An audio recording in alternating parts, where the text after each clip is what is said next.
My name is Sumit Sharma. Today I'm doing the very special topic of the class 10th is name of real number. You know already about that what is a number. There is a number of the too many type. Number बहुत तरीके के होते हैं. आपने class 9th और 8th में बहुत तरीके के नंबर पढ़े होंगे. Real number, rational number, whole number, natural number. तो इसी चैप्टर में हम चीज़ों को आगे बढ़ते हैं और आपको समझाते हैं. ठीक है. Next thing is this. Next is okay. This are subtopics of this chapter. Subtopic क्या रहेंगे तो देखिएगा आप चीज़ों को. पहले मैं कुछ रिविजिटिंग करेंगे नंबर सिस्टम के बारे में, जो प्रीवियस क्लासेस के में आपको पढ़ाया गया नंबर सिस्टम क्या होता है, किस तरीके का होता है, उसके बारे में हम बात करेंगे. फिर डिफिनीशन के बारे में बात करेंगे कि रियल नंबर की डिफिनीशन होती क्या है, क्योंकि हर चीज़ की एक अपनी डिफिनीशन होती है. नाउन की डिफिनीशन होती है, प्रोनाउन की डिफिनीशन होती है. ऐसी हमारी क्या होती है, एक रियल नंबर की डिफिनीशन होती है. फिर हम डिस्कशन करेंगे यूक्लिड डिवीजन लेमा के बारे में. यूक्लिड डिवीजन लेमा है क्या एक्चुअल में, क्योंकि राइट नाउ अभी तो ये सिलेबस में है नहीं, बट चीज़ों को ये होता है कि अगर चीज़ों को अगर आपको सामने वाले से आगे होना होता है तो चीज़ें आपको एक्स्ट्रा पता होनी चाहिए. फिर क्या होता है Euclid division lemma algorithm to find the HCF of. मैं यूक्लिड डिवीजन लेमा की एल्गोरिदम की हेल्प से हम एचसीएफ निकालेंगे. ठीक है. फिर एक्टिविटी करेंगे कौन सा एचसीएफ को लेकर के. फिर prime factorization of the composite number. Composite number का फिर प्राइम फैक्टराइजेशन निकाला जाएगा कैसे, मैं बताता हूँ. चीज़ों को देखिए थोड़ा सा. Suppose that this is a 12. You know the LCM of the 12 is the 2, 6 are 12, and then the 2, 3 is the 6, and the 3, 1 is the 3. Here the number of the 2 or the 2 and 3, the number of the 2, 2, 3 is the multiple of 12. So here 2 is what? Here the 2 is prime and 3 is also a prime. So what is the definition of prime? Prime number is this where the factor of less than 2. जिसके क्या होते हैं, जो factor होते हैं वो हमेशा क्या होते हैं, लेस देन 2 होते हैं. फैक्टर कितने होते हैं, फैक्टर लेस देन 2 होते हैं. उस नंबर को क्या बोलते हैं, उसको प्राइम नंबर बोला जाता है. तो हम क्या सीखेंगे इसमें, हम ये सीखेंगे क्या कि प्राइम फैक्टराइजेशन के थ्रू हम कंपोजिट नंबर को कैसे सॉल्व करते हैं. फिर देखेंगे फंडामेंटल थ्योरम ऑफ अर्थमेटिक क्या होती हैं. फिर एप्लीकेशन ऑफ फंडामेंटल थ्योरम के बारे में पढ़ेंगे. फिर रिविजिटिंग ऑफ इरेशनल नंबर. फिर इरेशनल नंबर के बारे में हम बात करेंगे. Then decimal expansion of the rational number. Rational number को जो डेसिमल एक्सपेंशन होता है, मतलब रेशनल नंबर को अगर हम डेसिमल फॉर्म में अगर देखें तो ये कितने तरीके का होता है, इसके बारे में हम बात करेंगे. बेसिकली आपको पता होगा टर्मिनेटिंग होता है, एक होता है नॉन टर्मिनेटिंग. ठीक है, इसके बारे में थोड़ा सा बात करेंगे. फिर होता है फिर आ गया आर्ट इंटीग्रेशंस के बारे में बात करेंगे. थोड़ा सा मतलब प्रैक्टिकल रहेगा. ठीक है. तो without wasting the time come the forward of this chapter. Next there is objective learning. Objective learning का क्या मतलब है, मतलब ये होता है कि जब आप किसी चीज़ों को लाइफ में यूज़ करते हैं तो उसका कोई ना कोई ऑब्जेक्टिव होता है. ऑब्जेक्टिव का मतलब होता है कोई चीज़ आपने काम किया, जैसे कि आप ज़िंदगी पढ़ाई करते हैं, देन आप क्या करते हो लाइफ में पढ़ाई करने के बाद देखिए अच्छी नौकरी मिल जाएगी तो ज़िंदगी अच्छे से चल पाएगी. तो ऐसे क्या होता है, इस चैप्टर का भी एक अपना ऑब्जेक्टिव होता है. ऑब्जेक्टिव चीज़ों को थोड़ा समझते हैं. पहला ऑब्जेक्टिव मेरा रहेगा कि dividend is equal to division and quotient and remainder. इस फॉर्मूले के बारे में हम डिस्कशन करेंगे. ये फॉर्मूला है क्या, किस तरीके से प्रॉपर वर्क करता है, इसके बारे में हम चीज़ों को समझेंगे. फिर हम समझेंगे क्या, टू अंडरस्टैंडिंग करेंगे क्या इक्वल डिवीजन लेमा है क्या. फिर इक्वल डिवीजन लेमा में एल्गोरिथम में डिफरेंस क्या होता है. फिर एचसीएम निकालेंगे किसके through, with the help of equal division algorithm के थ्रू. फिर एलसीएम एचसीएफ निकाला जाएगा, एलसीएम निकाला जाएगा with the help of prime factorization. Then इस फॉर्मूले का यूज़ किया जाएगा. कैसे इस फॉर्मूले को यूज़ करना है, LCM LCM into HCF equal to product of two number. फिर हम चीज़ों को समझेंगे क्या, फंडामेंटल अंडरस्टैंडिंग करेंगे इसके बारे में. फंडामेंटल थ्योरम ऑफ अर्थमेटिक, कैसे चीज़ों को हम सॉल्व करते हैं, कैसे मल्टीप्लाई किया जाता है, कैसे एडिशन किया जाता है. ठीक है. फिर हम चीज़ों को समझेंगे क्या कि प्रूव द इरेशनल नंबर. जैसे कि रूट टू है तो रूट टू एक इरेशनल नंबर है तो उसको प्रूव करेंगे. ठीक है. ऐसे ही चीज़ें बहुत सारी रहेंगी. To able to decide the whether the rational number of the rational number is rational number terminating है नॉन टर्मिनेटिंग है, इसके बारे में हम इसके ये सारे के सारे मेरे ऑब्जेक्टिव हैं. ठीक है. चलिए आगे बढ़ते हैं. नेक्स्ट थिंग इज फिर रिविजिटिंग करते हैं. Revisiting of the number system, कि नंबर सिस्टम को थोड़ा सा एक बार फिर से इमेज के थ्रू समझ लेते हैं. तो यहाँ पे देख सकते हैं रियल नंबर आपको दो तरीके के बताएंगे. पहला एक ई रेशनल नंबर होता है, दूसरा मेरा एक रेशनल नंबर होता है. रेशनल नंबर क्या होते हैं, वो सब टॉपिक्स होते हैं. पहले होते हैं इंटीजर्स होते हैं, होल नंबर्स होते हैं एंड नेचुरल नंबर होते हैं. अब रेशनल नंबर क्या होता है, नंबर विच इज, इसको थोड़ा समझाते हैं. रेशनल नंबर क्या होता है, a number which is the come of P upon की power where q is will be not equal to 0. This type of number is to known as a rational number. This type is known as rational number. ठीक है, फिर आगे देखते हैं. फिर आता है इंटीजर नंबर. देखिए इंटीजर नंबर की अगर बात करते हैं तो इंटीजर नंबर क्या होती है कि इंटीजर स्केल होती है. इसमें इस तरह बेटा पॉजिटिव नंबर होते हैं, पॉजिटिव इंटीजर होते हैं, इधर क्या होते हैं निगेटिव इंटीजर होते हैं. ठीक है, तो इंटीजर नंबर क्या होता है, दो तरीके के, एक होता है पॉजिटिव और एक निगेटिव. थोड़ा थोड़ा आइडिया दे रहा हूँ. बाकी होल नंबर की अगर बात करते हैं तो होल नंबर को समझ सकते हैं जैसे कि एक लाइन बनी है. इस लाइन पे क्या होता है, जीरो से स्टार्टिंग होता है, ये 1 होता है, 2 होता है और 3 होता है. इस टाइप के नंबर का जो सिस्टम होता है उसको बोलते हैं होल नंबर सिस्टम बोलते हैं. ठीक है, इसी बीच में क्या होता है एक नेचुरल नंबर होता है. नेचुरल नंबर में क्या होता है स्टार्टिंग हमेशा 1 से होती है. ठीक है, 1 2 3 4. ठीक है, ओके.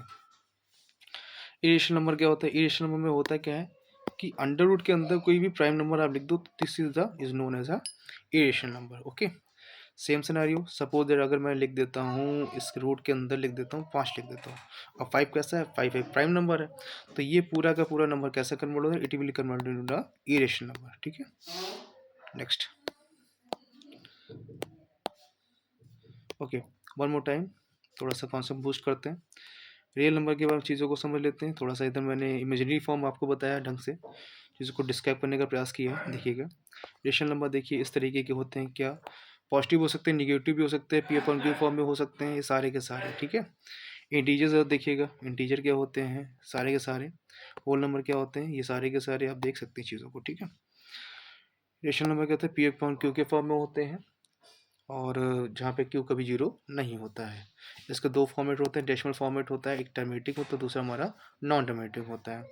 आप टर्मेटिक नॉन टर्मेटिक समझ लेते हैं. टर्मेटिक मतलब क्या है कि डेसिमल के बाद नंबर कैसा होगा, रिपीट करेगा.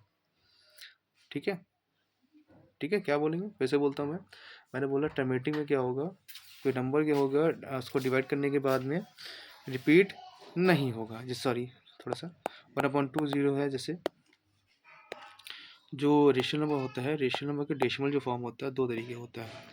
एक तो होता है टर्मिनेटिंग होता है, दूसरा होता है non terminating. Non terminating plus repeating होता है. टर्मिनेटिंग मतलब क्या होता है, जैसे कि कोई नंबर 1/2 ले लिया, इसको जब डिवाइड किया गया तो 0.5 आएगा.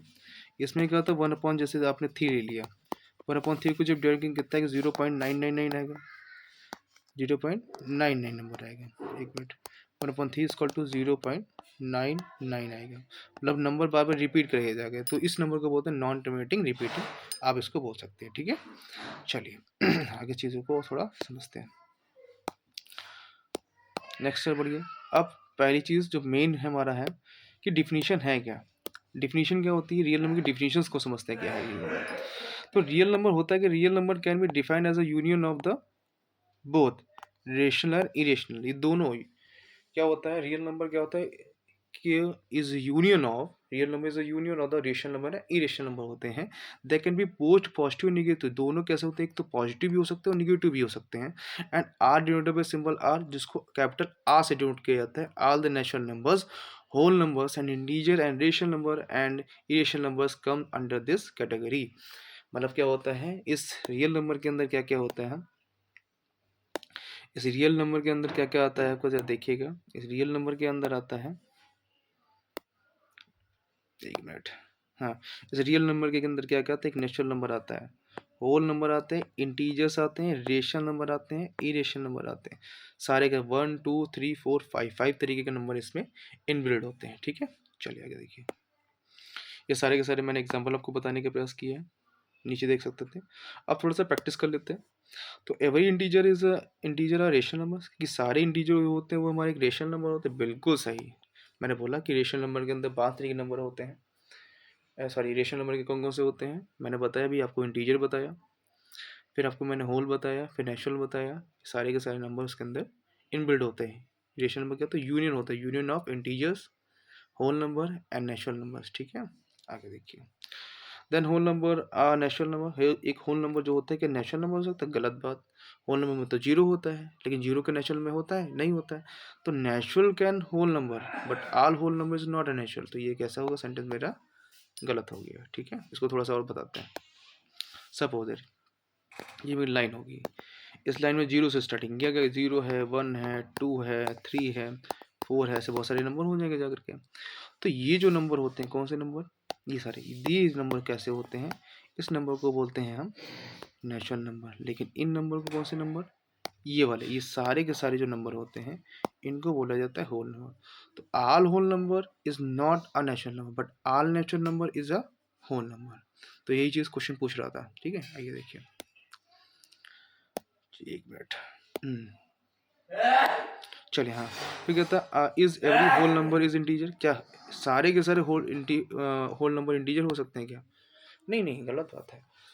इंटीजर में क्या होते हैं, दो तरीके, पॉजिटिव होते हैं, निगेटिव होते हैं। क्या होते हैं इंटीजर के अंदर, क्या होता है, एक तो जीरो होता है, ये पॉजिटिव नंबर्स हो जाते हैं, सारे के सारे निगेटिव होते हैं। ये जो सेट बनता है इस वाले, इस पूरे सेट को बोला जाता है होल नंबर। क्या होल नंबर के अंदर क्या सारे इंटीजर आ सकते हैं? गलत बात है। इंटीजर के अंदर होल नंबर आ सकता है लेकिन सारे होल नंबर्स के अंदर इंटीजर पॉसिबल नहीं है। तो यही क्वेश्चन पूछ रहा था। क्या पूछ रहा था क्वेश्चन, देखते हैं, समझते हैं क्या बोल रहा था क्वेश्चन। एक मिनट। क्वेश्चन ये कह रहा था कि every whole number an integer, कि सारे होल नंबर इंटीजर है। बिल्कुल सही है। रेशनल नंबर क्या है? Rational number is real number. Real number के दो तरीके का होता है, एक तो रेशनल होता है, दूसरा हमारा क्या होता है, इरेशनल होता है। ये भी बिल्कुल सही है। Real number include irrational number. क्या रियल नंबर क्या कहता है कि रियल नंबर के अंदर जो है इरेशनल नंबर होता है क्या? बिल्कुल सही, ये भी होता है। तो ये मेरा गलत था, बाकी सारे के सारे ऑप्शन मेरे सही थे। तो कितने कम समय में चीज़ों को हमने सीख ली है। फिर इसी चीज़ को आगे बढ़ाते हैं, उस चीज़ों को और थोड़ा सा ईजिली बनाते हैं, समझते हैं। ठीक है, नेक्स्ट। ओके, फिर आता है डिफरेंस। लेमा और एल्गोरिदम में डिफरेंस समझते हैं क्या होता है। लेमा क्या होता है? Lemma is a proven statement. ये लेमा क्या होता है? इसमें स्टेटमेंट को प्रूफ किया जाता है use for the providing another statement. यानी किसी दूसरे स्टेटमेंट को लेकर के किसी चीज़ को, एक स्टेटमेंट को लेकर के दूसरे स्टेटमेंट को प्रूफ कर देना, इसको बोलते हैं लेमा। एल्गोरिदम क्या होता है? एल्गोरिदम क्या होता है? सीरीज ऑफ वेल डिफाइंड, ये एक सीरीज होती है, किसी वेल डिफाइंड स्टेप्स होते हैं। एल्गोरिदम के अंदर क्या होती है कि इसमें वेल डिफाइंड स्टेप्स होते हैं। मतलब स्टेप मतलब क्या होता है, स्टेप पहले आपको ये स्टेप करना है, दूसरा स्टेप करना है, तीसरा स्टेप करना है। ये जो सारे के सारे स्टेप होते हैं, पहले आपको जैसे कि मैं थोड़ा बताता हूँ आपको एल्गोरिदम कैसे वर्क करती है। एल्गोरिदम में क्या होते हैं, स्टेप्स बने होते हैं। स्टेप नंबर 1, ये पहले स्टेप आपको ये करना है, दूसरे स्टेप पे क्या करना है, आपको ये करना है, तीसरे स्टेप पे क्या करना है, ये करना है, चौथे स्टेप में क्या होता है, आपका रिजल्ट आ जाता है। मतलब क्या होता है, कहने का मतलब क्या होता है, एल्गोरिदम के अंदर प्रॉपर स्टेप्स होते हैं और स्टेप्स को फॉलो करते हैं। लेकिन जो मेरा क्या होता है, कौन सी चीज़, मेरा जो लेमा होता है, लेमा में क्या बताया जाता है, ये होते हैं प्रूवन स्टेटमेंट। ये होते हैं क्या, प्रूवन स्टेटमेंट होते हैं। प्रूवन स्टेटमेंट होते हैं। इसमें स्टेटमेंट को एक स्टेटमेंट की हेल्प से, यानी कि ए स्टेटमेंट की हेल्प से हम बी वाले स्टेटमेंट को हम प्रूफ करते हैं। ठीक है, ये थोड़ा सा बेसिकली डिफरेंस होता है दोनों में। आगे देखिए, फिर स्टेटमेंट ऑफ कुछ है, स्टेटमेंट देख लीजिए। इक्वलिट डिवीजन लेमा के स्टेटमेंट जरा देखिए। If A and B are the two given positive integers, then there exist a unique integer Q and R such that A equal to B Q plus R, B Q plus R. We जो remainder आएगा, remainder is less than of B and B R is greater than and equal than zero. अब इसकी चीज़ों को थोड़ा सा describe करते हैं। नोट देखिए, although Euclid division lemma is to started from the only positive integer, ये हमेशा पॉजिटिव इंटीजर से स्टार्ट होता है। And but is also true for when A and B are taken the kind of integer, but B should be not equal to zero, B कभी zero नहीं होगा। If B divide ए, अगर कोई B है वो ए को डिवाइड करेगा, then reminder अगर जीरो आ जाता है तो क्यू को क्या बोलेगा, क्यू इज अ क्वोटिएंट। ठीक है, मतलब ए को जब बी से डिवाइड करेंगे और रिमाइंडर कितना है जीरो, तो उसको क्या बोलेंगे, क्यू को बोला जाएगा, क्वोटिएंट बोला जाएगा। और अगर बी क्या रहेगा, बी अगर ए से बड़ा है और क्वोटिएंट अगर जीरो है तो रिमाइंडर कितना है, ए आएगा। इसको थोड़ा बताते हैं आपको, इस लाइन को समझिएगा। कौन सी लाइन है, ये वाली लाइन को, एक मिनट, ये वाली लाइन को समझिए। कहते हैं इफ बी डिवाइड्स ए, अगर कोई बी को, इफ बी डिवाइड्स ए को ये डिवाइड करता है और ऐसा डिवाइड करता है कि इसमें इसका रिमाइंडर कितना आ जाता है, जीरो। तो जो ये वाली वैल्यू होगी, इस वाली एक्स वाली वैल्यू होगी, क्योंकि ये मेरा क्या है, इसकी हेल्प से ये मेरा रिमाइंडर कितना जीरो आ रहा है, तो इस एक्स को बोला जाएगा क्वोटिएंट बोला जाएगा। ठीक है। इस एक्स को क्या बोला जाएगा, क्वोटेंट बोला, क्योंकि इसकी हेल्प से रिमाइंडर कितना आ रहा है, 0 आ रहा है, ठीक है, इसीलिए। चलो आगे सोचते हैं चीज़ों को और। एक मिनट, एक मिनट। Okay, next. अरे हाँ, नेक्स्ट देखिए। थोड़ा सा क्या है, using Euclid division lemma show that the any positive integer is of from the 4q plus 1 4q plus 2 4q plus 3 where q is some integer, जहाँ पे q क्या है, एक इंटीजर है। देखिए इक्वलिट डिवीजन लेमा सिलेबस पे तो है, लेकिन मैं आपको थोड़ा सा बता देता हूँ। देखो क्या है यहाँ पे, a equal to B Q plus R equal to 0, ठीक है। इसको थोड़ा ब्लैंक बताएं, जैसे कि मान लेते हैं कोई नंबर है 12, इस 12 नंबर को मैंने 2 से डिवाइड किया, तो 2 6 कितना आएगा, 12। अब समझिए यहाँ पे क्या हुआ, जब 2 को जब 6 से मल्टीप्लाई किया गया तो रिमाइंडर कितना है, 0। यहाँ पे रिमाइंडर कितना आ रहा है, ये हमारा 0 आ रहा है। जब रिमाइंडर 0 आएगा तो इस चीज़ को बोलते हैं क्वार्टेंट बोलते हैं। क्या बोलते हैं इसको, हम क्वार्टेंट बोलते हैं। इसको हम बोलते हैं क्या, डिवाइड। इसको क्या बोलते हैं, इसको बोलते हैं डिवाइडेंट। किसको बोलते हैं, इसको डिवाइडेंट बोला जाएगा, इसको बोलेगा ये डिवीजर बोला जाएगा। इसको क्या बोलेंगे हम, इसको डिवीजर बोला जाएगा। इसको क्या बोला जाएगा, इस नंबर को बोला जाएगा डिवीजर, ठीक है। चलिए समझिए चीज़ों को। अच्छा, ये भी कुछ चीज़ें ऐसे बताएंगे। देखो जब रिमाइंडर यहाँ पे 0 पुट किया जाएगा, यहाँ पे देखो ये यहाँ पे, तो पहले 0 रहेगा, 0 फिर 1 है, 2 है, 3 है, 4। तो इस तरीके के आपको ए बराबर ए की सर्टेन वैल्यू मिलेंगी। तो कहता है any positive integer of form is the form of, तो कहते हैं कि कोई भी अगर पॉजिटिव इंटीजर लोगे तो पॉजिटिव इंटीजर आपको किस फॉर्म में मिलेगा, हमेशा आपको 4q प्लस का 1 4q प्लस का 2 एंड 4q प्लस का 3। अब पॉजिटिव इंटीजर समझ लीजिए क्या कहना चाह रहा था क्वेश्चन। देखो आपको पता है कि 4q था, 4q प्लस का 1 हो गया, 4q प्लस का 2 हो गया, 4q प्लस का 3 हो गया। समझिए अगर बेटा q बराबर मेरा 0 होता तो यहाँ पे आता, ये आता 1, ये सॉरी हाँ ये आता 0, 1 आता, 2 आता और 3। अब समझिए ये 0 1 2 3 क्या है, ये हमारे क्या है, सारे के सारे पॉजिटिव इंटीजर हैं कि नहीं, पॉजिटिव इंटीजर है। अब यहाँ पे देखो कभी 4 हो सकता है, 3 भी कर सकते हो, 5 भी कर सकते हो, सारी की सारी वैल्यू यहाँ पे आप पुट कर सकते हो, ठीक है। आगे देखिए कुछ और क्वेश्चंस हैं, आप इसको थोड़ा सा अपने हिसाब से देख सकते हैं। कैसा क्वेश्चन देखो, कहता है show that the square of the any positive integer, कि किसी भी पॉजिटिव इंटीजर को सब स्क्वायर करते हो तो किस फॉर्म में होता है, 4q की फॉर्म होता है या 4q प्लस 1 आता है। देखो इवन में क्या होगा और ऑड में क्या होगा। देखो दो नंबर जैसे लिखते हैं, एक 2 है, यहाँ पे क्या है 3, तो यहाँ पे देखो जो 3 आएगा नंबर वो 2 प्लस का 1 होगा कि नहीं होगा। मतलब ऑड में क्या होता है, हमेशा 1 नंबर एक एक्स्ट्रा ही रहता है। तो यहाँ पे देखो ये हमारा इवन हो जाएगा, ये हमारा कैसा हो जाएगा, एक ऑड नंबर हो जाएगा। अब इसका जब फिर स्क्वायर करते हैं 2 का स्क्वायर करेंगे तो 4 हो जाएगा और क्यू स्क्वायर हो जाएगा। इसका जब स्क्वायरिंग करेंगे तो इस फॉर्म में नंबर आएगा, क्योंकि फॉर्मूला होता है ए प्लस बी का होल स्क्वायर, ए स्क्वायर प्लस का बी स्क्वायर प्लस का 2ab होता है। तो जैसे स्क्वायरिंग करेंगे तो इस फॉर्म में, इसको मैंने कुछ मान लिया, जैसे मान लिया चलो यहाँ पे पी माने तो यहाँ पे पी माना। अब देखो स्क्वायरिंग करने पे ये फॉर्म आ गई, यहाँ पे स्क्वायरिंग करने पे ये फॉर्म है। तो क्वेश्चन क्या रहता है कि किसी भी पॉजिटिव इंटीजर को जब आप स्क्वायरिंग करोगे तो आपको किस फॉर्म में मिलेगा, या तो ये फॉर्म मिलेगा या तो आपको ये फॉर्म मिलेगा, ये इवन वाला मिलेगा, ये कौन सा मिलेगा, ऑड वाला। वही मुझे प्रूफ करना, तो मैंने चीज़ों को प्रूफ कर दिया, ठीक है। चीज़ों को थोड़ा आप समझेंगे, अपना थोड़ा दिमाग लगाएंगे, चीज़ें आपको और अच्छी लगेंगी, ठीक है। आगे बढ़ते हैं।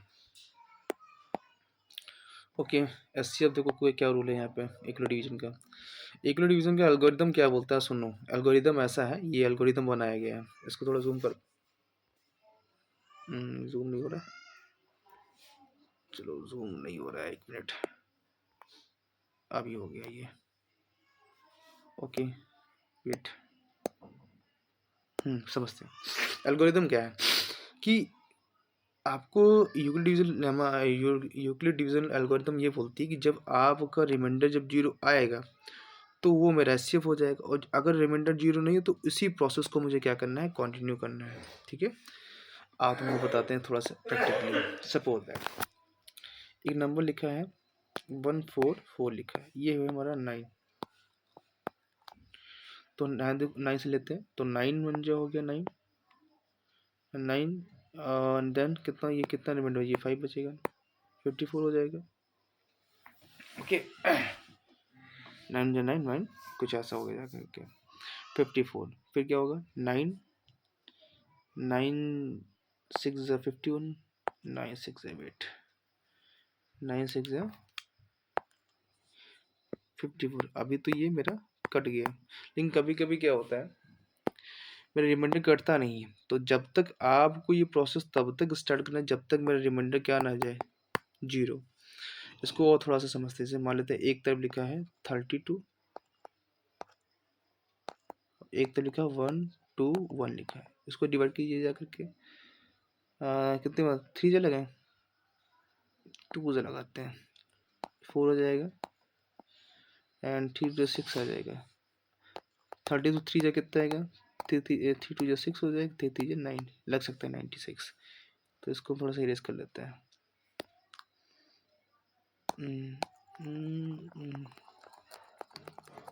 एक मिनट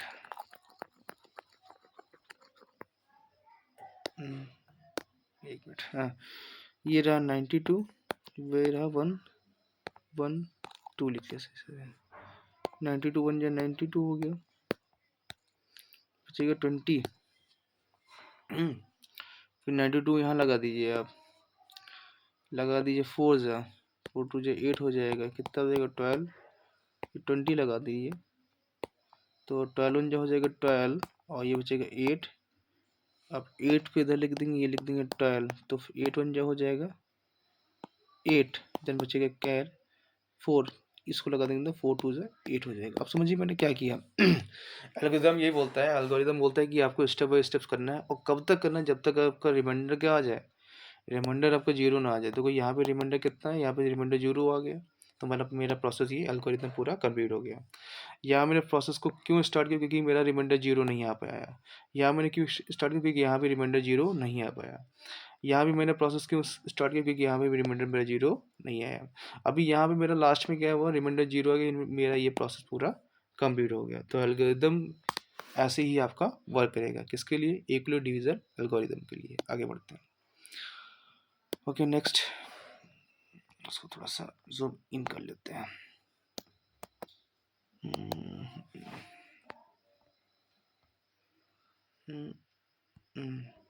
ओके ये देखिए प्रोसेस मैंने आपको बताया है, पूरा ढंग से बताया गया इसमें। आप समझ सकते हैं ये प्रोसेस तब तक स्टार्ट किया गया जब तक मेरा रिमाइंडर क्या हो गया 0 नहीं आ गया।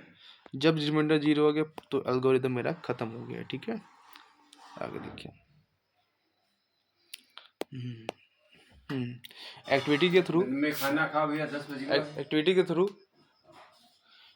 थ्रू हम ये देखते हैं कि अब कैसे हमको एचसीएफ निकालना है। देखिए आइए तो यहाँ पे एक स्क्वायर बना हुआ है, स्क्वायर में क्या है ये 6 सेंटीमीटर की ये दिया तो 6 सेंटीमीटर का ये भी होगा। स्क्वायर का ये रूल ही होता है। अब देखो इसमें कितने स्क्वायर निकाल सकते हो आप, तो ये पूरा हो जाएगा 15 का, तो 15 6 दूनी 12 और यानी कि ये हो जाएगा कितने, एक ये निकाल सकते हो 6 का ये हो जाएगा 6, ये भी 6 हो जाएगा तो 6 6 हो जाएगा 12 और 12 और 3 हो जाएगा 15, यानी कितना निकाल सकते हो ये हमारे इसमें से 2 स्क्वायर के पीस निकाल सकते हैं।